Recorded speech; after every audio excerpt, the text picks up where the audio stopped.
Assalamualaikum warahmatullahi wabarakatuh. Bagaimana kabarnya teman-teman semua di rumah? Semoga semua dalam kondisi sehat. Sekarang kita akan melanjutkan pelajaran kita matematika. Silakan teman-teman buka di halaman 36 tentang kecepatan. Kita melanjutkan pelajaran kita sebelumnya tentang kecepatan ya. Nah, kecepatan itu merupakan suatu ukuran yang menunjukkan sebuah benda atau sebuah objek itu kecepatannya berpindah tempat dari satu tempat ke tempat yang lain ya dalam jarak dan waktu tertentu. Nah, ini bisa dibuat dalam rumus ya. Kecepatan sama dengan jarak yang ditempuh atau S. Kalau kecepatan satuannya dari sini simbolnya adalah V. Kemudian per waktu tertentu simbolnya adalah T. Nah, satuan kecepatan sama dengan satuan jarak dan per satuan waktu.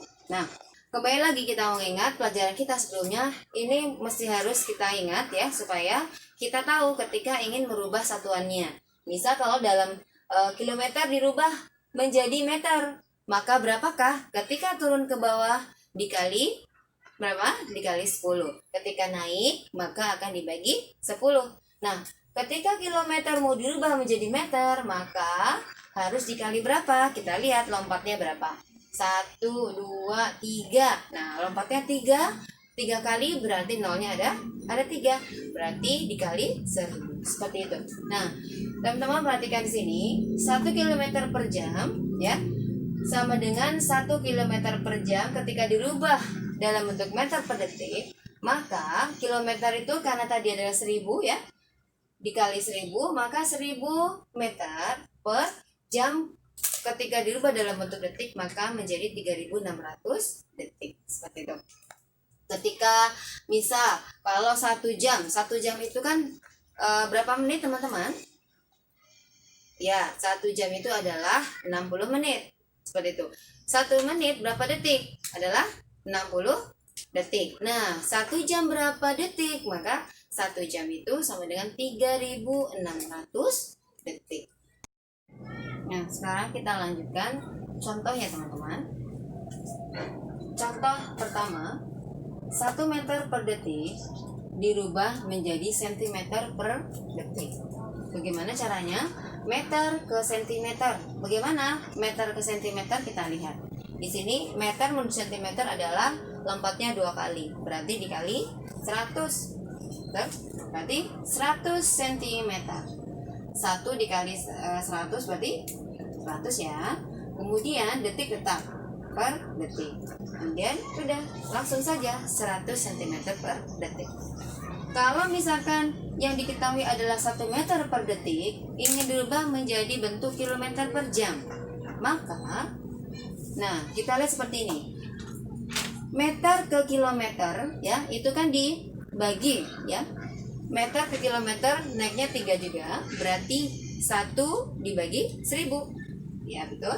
1 bagi 1000, kemudian dibagi detik. Detik berubah, detik mau ke jam ya. Kalau tadi jam ke detik kan 3600 detik, maka kalau detik menuju jam berarti 1 per 3600 jam. Seperti itu. Langsung saja kita rubah dalam bentuk perkalian. Kita sudah belajar sebelumnya. 1 per 1000 atau 1/1000 dikali, karena di sini dalam bentuk pembagian dan kemudian ketika naik ke atas dalam bentuk perkalian maka akan dibalik, maka 3600 per 1 ya. Namun satunya tidak usah dituliskan ya, cukup 3600 saja. Sehingga 3600 per 1000 maka 3,6 km per jam. Teman-teman, kita lanjutkan contoh soal berikutnya ya. Tadi kita di awal sudah belajar bahwa rumusnya kecepatan itu adalah S per T. Di sini Ibu akan menyampaikan segitiga ajaib. Maksudnya apa? Ketika yang ditanya adalah V atau kecepatannya, maka tutup V-nya, maka yang terlihat adalah S per T. Ketika yang ditanya adalah T-nya, maka yang terlihat adalah S per T. Dan ketika ditanya ditanya jaraknya, maka yang terlihat adalah V dikali T. Seperti ini teman-teman. Jadi buat segitiga S per S, V dan T. Nah, contoh soal yang pertama, sebuah mobil melaju dengan cepat selama 2 jam dan menempuh jarak 150 km. Berapakah kecepatan mobil tersebut? Nah, diketahui waktunya adalah 2 jam, kemudian jaraknya adalah 150 km. Nah, yang ditanya adalah V. V sama dengan S per T. 150 dibagi 2 sama dengan 75 km per. Soal yang kedua, sebuah mobil melaju dari kota A ke kota B yang berjarak 180 km dengan kecepatan 90 km per jam. Berapa waktu yang ditempuh mobil tersebut? Nah, diketahui V-nya adalah 90 km per jam, kemudian jaraknya adalah 180 km. Maka yang ditanya adalah waktunya, ya, waktu tempuhnya. Maka seperti tadi kita lihat segitiga ajaib kita. Ketika yang ditanya adalah T, maka kita tutup T-nya, maka yang nampak adalah S per V, ya. S per V.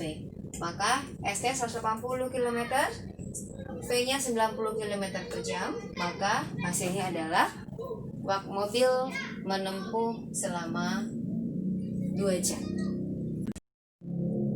Baik teman-teman, untuk tugas hari ini silakan mengerjakan di halaman 36 nomor 1 dan 2, ya.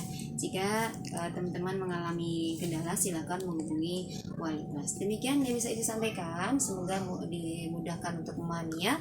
Assalamualaikum warahmatullahi wabarakatuh.